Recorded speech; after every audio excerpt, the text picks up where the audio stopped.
आज हमारे बीच मुख्तार मंसूरी जी, जो कि एक जनप्रतिनिधि भी हैं और समाज के जन मुद्दों को लेकर चलते हैं। मुख्तार भाई, हम आपसे ये जानना चाह रहे हैं, जो अभी प्रशासनिक और राज्य सरकार द्वारा जो लॉकडाउन लगाया गया है, तो इसको आप किस नज़रिए से देखते हैं और क्या क्या चीज़ें होना चाहिए?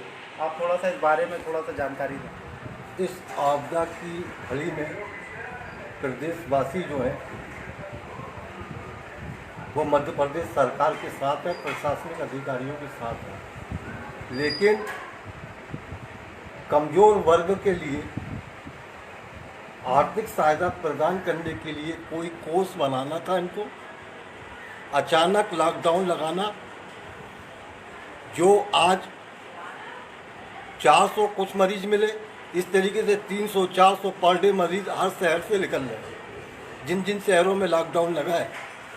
लेकिन 400 मरीज तो निकल रहे हैं, लेकिन वो 4 लाख परिवार को भूखमरी का शिकार हो रहे हैं। ऐसा कोई परिवार जो 4 लाख परिवार भूखमरी का शिकार है, सरकार ने इनके लिए कोई पैकेज नहीं बनाया, कोई सहायता नहीं कर रही है सरकार। मेरा निवेदन है कि सरकार कमज़ोर वर्ग के लिए मदद करे, इसके बहुत ही खराब परिणाम होंगे। तो किस प्रकार से सरकार मदद करे और क्या इस बीमारी जिला स्तर से वार्ड स्तरीय एक वार्ड में लगभग 11 से 12 वोटर होते हैं, बूथ होते हैं, और बूथ स्तर पर आधार कार्ड के आधार पर कमज़ोर वर्ग के परिवारों को अनाज मुहैया कराया जाए और उनको पैसे की व्यवस्था दी जाए। ये सरकार की जवाबदारी है। आपदा स्थिति में गरीब मर रहा है, यहाँ तो 400 लोग बीमार हो रहे हैं, लेकिन 4 लाख परिवार भूखमरी का शिकार हो रहा है। तो देख सकते हैं भाई, ये इनका दर्द है जो ये बयान कर रहे थे। तो मुख्तार भाई, आपसे इसी मुद्दे पे कुछ और सवाल करेंगे। आप हमें ये बताएं कि इस बीमारी को आप किस ढंग से देख रहे हैं, क्योंकि अभी पूरे प्रदेश में जो है लॉकडाउन लगा दिया गया है, सिर्फ उस दमों को छोड़कर। तो ये बात जो है जनता को हजम नहीं हो रही है कि अगर ये बीमारी एक्चुअल में है तो दमों को क्यों फिर छोड़ा जा रहा है। तो आप इस चीज़ को कैसे देखते हैं? ये जनता सब कुछ जान रही है किस वजह से ये काम किया जा रहा है। ये जनता सब जान रही है किस वजह से किया जा रहा है। दमों में कोरोना नहीं है, पश्चिम बंगाल में कोरोना नहीं है, और 5 प्रांतों में अभी चुनाव हो रहे, वहाँ कोरोना नहीं, वहाँ कोई लॉकडाउन का पालन नहीं कर रहा, कोरोना के नियम का उल्लंघन किया जा रहा है, खुल्ला हो रही रैलियाँ। लेकिन सरकार क्या कर रही है कुछ समझ में नहीं चाहता। लोकतंत्र की हत्या हो रही है प्रदेश में और भारत देश में।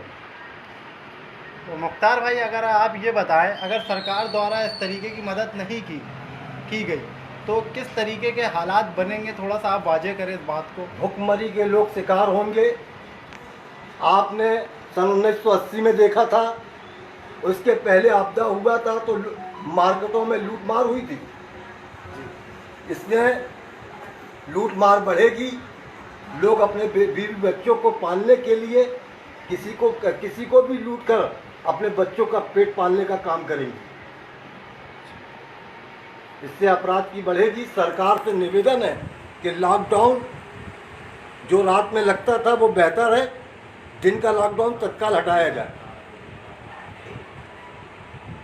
अच्छा, तो मुख्तार भाई, ये थे हमारे मुख्तार भाई के कुछ विचार जो अभी मुख्तार भाई ने वाजे किया। तनवीर भाई भी हमारे साथ बैठे हैं, वो भी कुछ सवाल करना चाहते हैं हमारे जनप्रतिनिधि मुख्तार मंसूरी जी से।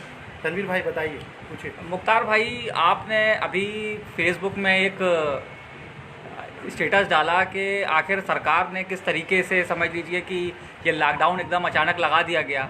अब उसके लिए गरीब मजदूर, तो वो ठीक है, जो गरीब है उनके पास गरीबी रेखा के कार्ड्स हैं, सब कुछ है, और राशन के ज़रिए से उनको समझ लीजिए कि राशन वगैरह सब कुछ दे दिया जाएगा। लेकिन जो मध्यम वर्गीय परिवार हैं, जो बेचारे अपनी इज्जत की वजह से यह है कि वो किसी के सामने हाथ नहीं फैला सकते, है ना, और समझ लीजिए कि वो उनके यहाँ फाका भी हो जाए, अब किसी को बता भी नहीं सकते हैं, किसी से मांग भी नहीं सकते हैं, तो ऐसा मतलब क्या, मतलब आप इनके बारे में क्या कहना चाहते हैं? सरकार से हमारा निवेदन है कि आधार कार्ड के आधार पर, एक आधार कार्ड है जिसके पास, बहुत से लोगों के पास समग्र आईडी नहीं है, राशन कार्ड नहीं है, लेकिन गल्ला लेने से वंचित है।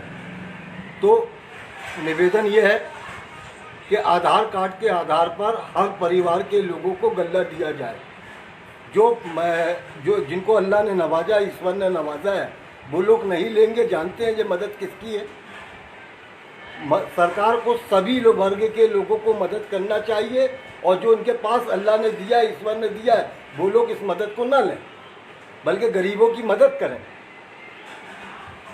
अच्छा, मतलब ये कि मतलब मध्यम वर्गीय परिवार जो हैं जी, तो मतलब उसके लिए आप चाहते हैं कि आधार कार्ड के हिसाब से जो मतलब जो लोग हैं एक लाइन से अपन बांटा जाए, है ना, और जो मतलब सक्षम है तो ऐसे लोग ना लें, और है ना। वार्ड स्तर की कमेटी, मोहल्ला कमेटी बनाई जाए।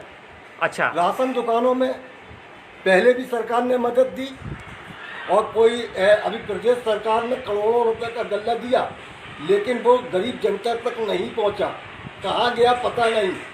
ये खुद प्रशासनिक रिपोर्ट पर जानकारी दे रही है, इन्हीं की रिपोर्ट। लोगों ने, सरकार ने खुद पूछा राशन दुकान के संचालकों से कि ये गल्ला आपने क्यों नहीं बांटा। गल्ला बट गया कागज़ के आधार पर, लेकिन जो मशीनें दी गई थी उस पर गल्ला नहीं कटा, गल्ला बता रहा था।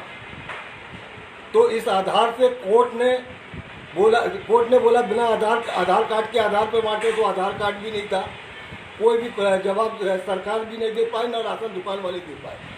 लिहाजा अब मेरी छोटी सी निवेदन है सरकार से कि मोहल्ला कमेटी बनाकर जो जवाबदार लोग हैं उनके हाथ पर गल्ला दे दिया जाए।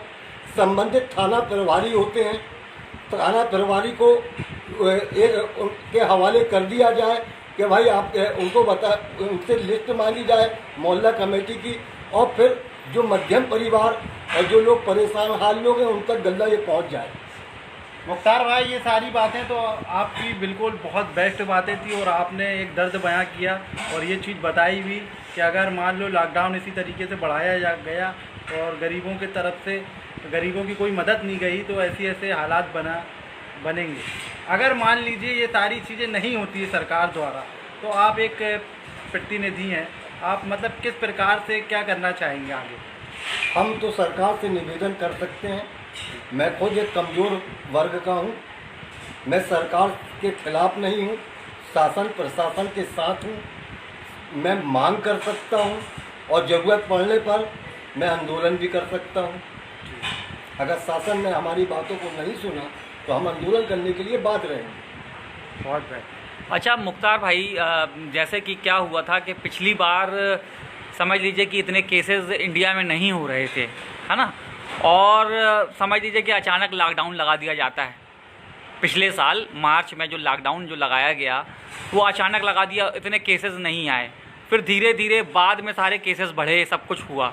लेकिन इस बार कुछ अलग हट के चीज़ हो गई कि इतने तेज़ी से केसेस बढ़ते चले जा रहे हैं, और ये सब निर्णय जो है लॉकडाउन का बड़ा लेट इन्होंने लिया है। तो क्या अपन इस बात को ये मतलब मैं ये चाहता हूँ, मतलब आपसे जानना चाहता हूँ, क्योंकि आपको भी शायद ये लोग सुख सागर हॉस्पिटल में आप भी आइसोलेटेड उसमें रहे हैं और वहाँ की सब तैयारियाँ और ये सारी चीज़ें देखी हैं आपने, तो आप हमको ये बताएं कि पहले सिर्फ शोर था, चरवाहा चिल्लाता था कि शेर आ गया, लेकिन शेर आया नहीं था। लेकिन अब ऐसा लग रहा है हमको कि वो जो चिल्लाता था अब हकीकत में शेर आ गया है। अब शेर आ गया, जिस तरीके की रिपोर्टें चारों तरफ हिंदुस्तान में आ रही हैं और जो ग्राउंड रिपोर्ट्स आ रही हैं उससे ये लग रहा है कि नहीं भाई, बीमारी तो समझ लीजिए कि समझ में आता है कि ये अब जो आई है ये कुछ ज़्यादा खतरनाक बीमारी है। क्या कहेंगे इसके बारे में? आप बहुत नज़दीकी इस सब चीज़ों को झेला है। हमने झेला है, और हमारे 41 दिन के बच्चे को कोरोना पॉजिटिव रिपोर्ट आई थी, और मेडिकल के जो आला अधिकारी प्रशासन बहुत ही अच्छा ट्रीटमेंट किया। लेकिन आज जो समय है, जो प्राइवेट हॉस्पिटल में लोग इलाज कराने के नाम पर कोरोना के नाम से लाखों की राशि ली जा रही है, डरा कर धमका करके भाई प्राइवेट में इलाज होगा। एक मरीज़, किसी मरीज़ से कोई ऐसा मरीज़ नहीं है जो लाख से ऊपर का बिल बनाओ।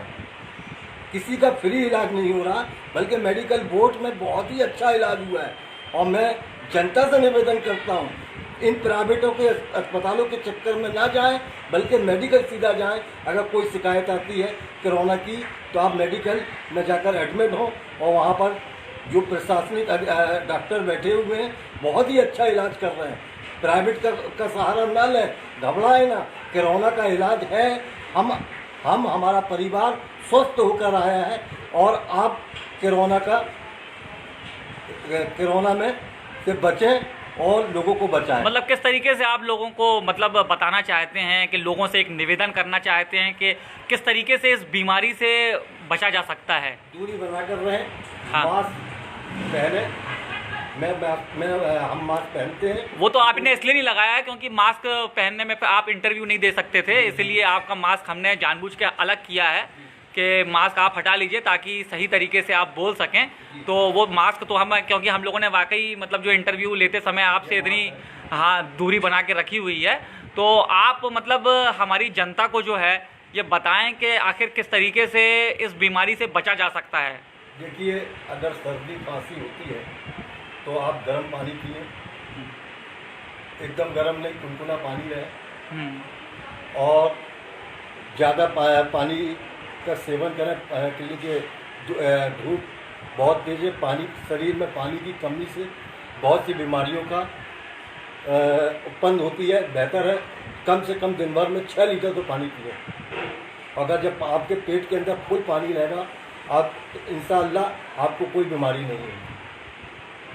और जैसे कि सैनिटाइजेशन, मतलब बार बार हाथ धोने की बात है और मास्क लगाने की बात है, और ज़्यादा भीड़ में ना खड़े हों। निर्मे से आप हाथ धो सकते हैं, सैनिटाइजर की कोई आवश्यकता नहीं है।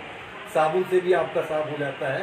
सैनिटाइजर गुलाब जल से भी आप ले सकते हैं, वो भी सैनिटाइजर है, गुलाब जल। मतलब आप ये कहना चाहते हैं कि साबुन से हम हाथ धोते रहें, अगर सैनिटाइजर आपके पास नहीं है तो साबुन से भी हाथ धोने से समझ लीजिए कि वो कोरोना वायरस जो है वो ख़त्म हो जाता है ना। और गर्म पानी आपने कहा कि पिएं, और मास्क लगाएं अगर बाहर जाते हैं, है ना। और समझ लीजिए कि दूरी बना के रखें, भीड़ इकट्ठा ना करें लॉकडाउन में इस तरीके से। ऊपर खड़े ना हो। जो पुलिस प्रशासन के आला अधिकारी आपको समझाइश दे रहे हैं, उनकी बात को माने, और ज़्यादातर दूरी बनाकर रहें लोगों से। बहुत बेहतरीन विचार थे ये मुख्तार भाई को, और इस विचार में उनका एक आक्रोश भी झलका और एक समझाइश भी झलकी। और मुख्तार भाई जो है एक प्रतिनिधि के रूप में उन्हें एक फ़िक्र हुई कि भाई जनता जो है कहीं ना कहीं परेशानी की तरफ बढ़ रही है, और उस परेशानी को हमारी राज्य गवर्नमेंट को उसका जो है निर्णय कुछ निकालना चाहिए। बहुत बहुत शुक्रिया मुख्तार भाई, हम आपका बहुत बहुत आपके सम्मान करते हैं इस बात का कि आपको इतनी फिक्र है और आपने सारे लोगों को इतनी जानकारी दी। धन्यवाद। बहुत बहुत शुक्रिया आपका। वाह।